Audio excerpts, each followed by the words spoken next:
buri muntu wese kuri iyi si dutuye afite agaciro. Kuki dusanga abantu bamwe basuzugurwa, abantu bafatwa nabi, abantu baratukwa, ndetse tugasanga abantu bamwe nta kazi bafite? Ibi byose biterwa n'iki? Byose ni muri kino kiganiro Inozabuhanga, mbahaye ikaze. Ahantu hakwiye ndetse n'abantu bakwiye kuri wowe, ibi byonyine nibyo bizaguha icyubahiro. Hari ahantu ushobora kujya ntihagire ubona agaciro kawe, ku buryo ahantu ushobora no kuhakubitirwa.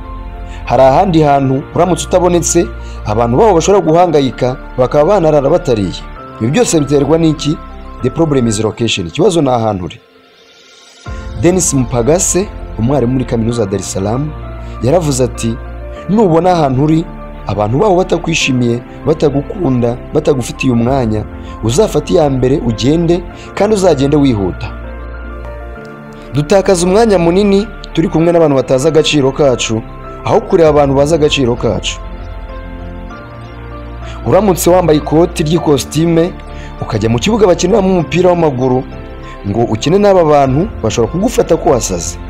Uramutse wambaye jezi yo gukinira umupira w'amaguru ukajya mu bukwe, abantu bagufata nk'umuntu wasaze, nk'umuntu wataye umutwe. Kumbe ibi byose biterwa n'iki? Ikibitera ni ahantu ugiye cyangwa se ahantu uri. Uyu mwarimu Aristotle yigeze guha abantu, yari umusaza n'umuhungu we. Umusaza yafashe isaha ishaje ayiha umwana we ngo ajye kuyigurisha, ariko arangije aramusaba ati mbere y'uko wakira amafaranga baguha uzajya ubanza ugaruke umbwire amafaranga arimo kuguha. Umuhungu we yarasetse cyane abonye uburyo iyo saha ishaje, yibwira ko iyo saha batanayigura. Umusore yafashe urugendo ajya ku iduka bagurishamo amasaha, baramubwira bati iyi saha turaza kuguha 5,000. Kubera ko iyo saha yari ishaje, baramubwira bati ntabwo twakurengereza ayo mafaranga.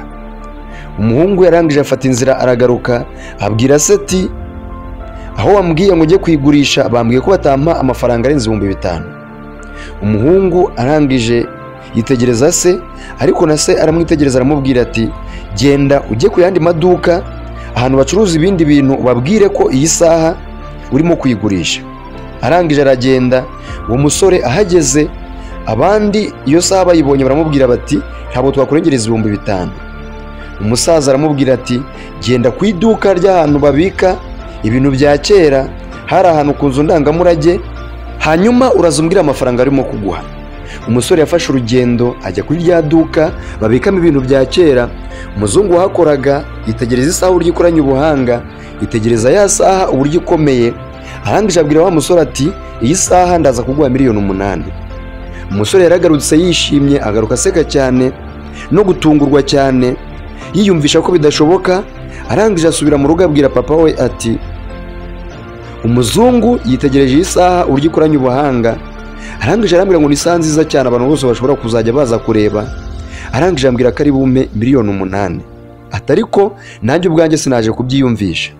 Umusaza arangije yitegereza umuhungu we aramubwira ati mwana wanjye, nashaka kumvisha ko abantu baguha agaciro bitewe n'ahantu uri. Yaramubwiye ati iteka uzajya wegereza abantu baguha agaciro, kandi niba hari ahantu batagukunda ntusifuze kuhaba cyangwa se ngo wihatire kuhaba. Inshuti yanjye woneza amatwi, gerageza uko ushoboye ushaka ahantu bazi agaciro kawe, ahantu bazi umumaro wawe, kugira ngo bazabone ubwo icyubahiro. Niba ugira ngo ndakubeshya, uzafate umunyu ushyire mu cyayi, cyangwa se ufate isukari uyishyire mu biryo. Igihe cyose uri ahantu batazi agaciro kawe, badashaka kumva ibyo uvuga, badashaka kubona ibyo ukora, ndetse badashaka n'ibyo ufite, igihe cyose barabagusuzugura, ndetse bikaba byatuma nawe igihe gishobora kugera nawe ukisuzugura. Iyo abantu bagusuhuje ntabwo ari wowe baba basuhuje, ahubwo ikikurimo nicyo baba basuhuza. Ikikurimo nicyo gituma abantu bagukunda cyangwa bakakwanga. Ikikurimo nicyo gituma umuntu agusuhuzanya ukuboko kumwe cyangwa akagusuhuza n'amaboko abiri. Ikikurimo nicyo gishobora gutuma uyu muntu uhamagaye akaba ari mu rusaku rwinshi, asohoka akajya kwitabira ahantu hanze hatari urusaku. Ikikurimo kandi nicyo gishobora gutuma uyu muntu akwitabira aha ngaha mu rusaku akakubwira ko atakumva neza. Ikikurimo kandi nicyo gishobora gutuma ujya gutanga igitekerezo mu nama bakagukomera amashyi utaratangira kuvuga, cyangwa se bagatangira kongorerana bavuga ko ujya guteza akavuyo. Ibi byose biterwa n'ikikurimo. soreze kuri kano kantu nkubwira nti niba ushaka ko abantu baguha icyubahiro, niba ushaka ko abantu bakubaha, gerageza kutazajya uboneka igihe cyose bagushaka. Mwakoze cyane kunkurikira muri kino kiganiro Inozabuhanga. Njye mwarimo kumva ni Jean Marie Vianney Manizabayo. Ndabashimiye cyane kubwo kudukurikirana.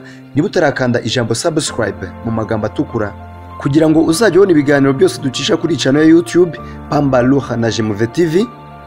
Ndabashimiye cyane.